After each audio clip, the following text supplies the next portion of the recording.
Hello and welcome back to asset guide YouTube channel. आज के इस वीडियो में हम डील सेकर पूल की बात करेंगे।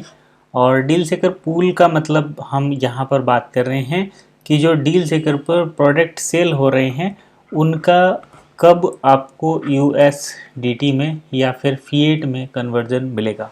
तो यही डिस्कशन आज हम इस पूरी वीडियो में करने वाले हैं। काफ़ी लोग पूछ रहे हैं बार बार कि डील सेकर पूल की रिलीज़ डेट बताओ, क्योंकि सब कुछ डिपेंड्स ऑन रिलीज़ डेट।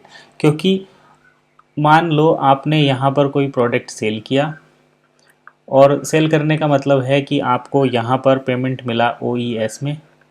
अब उस ओईएस से आपको या तो रॉ मटेरियल परचेज़ करना पड़ेगा या फिर आपको अपने स्टोर को दोबारा से रीफ़िल करना पड़ेगा।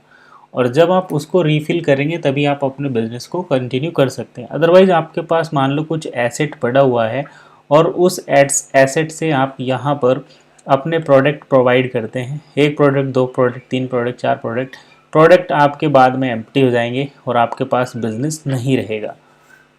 तो ये एक बड़ी दिक्कत है। अगर आपको यहाँ पर डील सेकर पूल जो कि आपके ओईएस को कन्वर्ट करेगा किसी दूसरी ऐसी करेंसी में जो यूज़ होती है अलग प्लेटफॉर्म पर, तब आप इस साइकिल को चला सकते हैं और ये बिज़नेस आपका कंटिन्यू चलता रहेगा।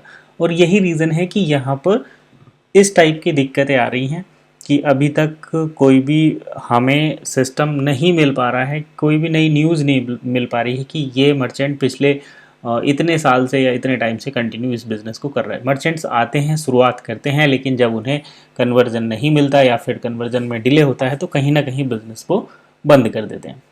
तो यहाँ पर हमने कुछ पॉइंट्स कलेक्ट किए हैं कि डील सेकर का करंट प्रोसेस क्या है, उस प्रोसेस में क्या दिक्कतें हैं। जैसे अभी अगर आप कोई प्रोडक्ट ओईएस पेमेंट लेकर सेल करते हैं तो अपने ओईएस को आप 12 मंथ के लिए डीएसपी पूल में रखेंगे, तब जाकर वो कन्वर्ट होता है यूएसडीटी में। उसके बाद उस यूएसडीटी को जब आप विड्रॉल करते हैं तो यहाँ पर आपको इंडिया में तो 30% टैक्स है, बाकी अलग अलग बिजनेस में अलग अलग टैक्स रहता है। फिर भी बिजनेस इनकम पर यहाँ 30% टैक्स लगता है। उतना ही ज़्यादा जब पेमेंट एक्सेप्ट किया जाता है तो प्राइस इंक्रीज़ हो जाता है। दूसरा ये कि कंपटीशन बहुत है मार्केट में, उस कंपटीशन की वजह से लोग जो एग्जिस्टिंग प्लेटफॉर्म है वहीं पर अपनी शॉपिंग करते हैं। नए कस्टमर्स मिलना काफ़ी दिक्कत हो रही है डील सेकर के लिए भी, और इस बात को सभी जानते हैं। यही रीज़न है कि 12 मंथ प्लस जो करेंसी का मैटर है, तो कंपनी में ये बड़ी दिक्कतें चल रही हैं। करेंसी का मैटर चल रहा है और दूसरा जो ओईएसपी यानी कि ओईएस पॉइंट्स हैं, ओईएसपी यानी कि वन इकोसिस्टम के जो पॉइंट्स हैं, ई कॉमर्स पॉइंट, उनको फिएट करेंसी में या फिर एक्सचेंजेबल करेंसी में कन्वर्ट करने की दिक्कत अभी सबसे बड़ी है। तो देखिए अब कंपनी इसको किस तरीके से काम कर रही है, इसको ओवरकम किस तरीके से किया जाएगा। तो पहला तो ये कि हम यहाँ पर बात करें, अभी जो ज़रूरत है लोगों को, कंपनी सबसे पहले तो यहाँ पर ट्रेनिंग प्रोवाइड कर रही है, ठीक। और दूसरा यहाँ पर उनको इन्फॉर्मेशन दी जा रही है। अब ये चीज़ क्यों ज़रूरी है उसकी भी हम देख लेते हैं, क्योंकि सबसे पहले तो लोगों को यहाँ पर जो रिक्वायरमेंट है मर्चेंट्स को कि इंस्टेंट पेमेंट हो। जो 12 मंथ का टाइम है इसको एटलीस्ट घटाकर 1 वीक या 1 मंथ कर दिया जाए। इतने कम टाइम में मर्चेंट जो है, जो कैश फ्लो उनका साइकिल है वो थोड़ा कम होगा और इंस्टेंट पेमेंट अगर होना शुरू होगा तो मर्चेंट आएंगे। यही रीज़न है।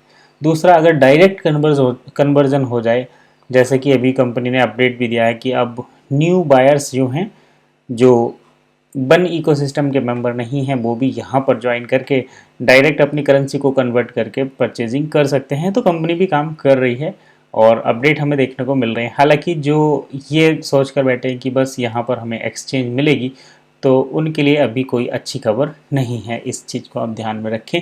100% ओईएसपी पेमेंट भी अगर एक्सेप्ट होना शुरू हो जाए तो वन होल्डर्स की बल्ले बल्ले हो जाए कि आप जो सोच रहे हैं आपको जल्दी मिल जाएगा। तो ये दिक्कतें तो अभी चल रही हैं। अभी फ़िलहाल हम अगर बात करते हैं नए पॉइंट्स की, तो कंपनी की प्रिपरेशन क्या है।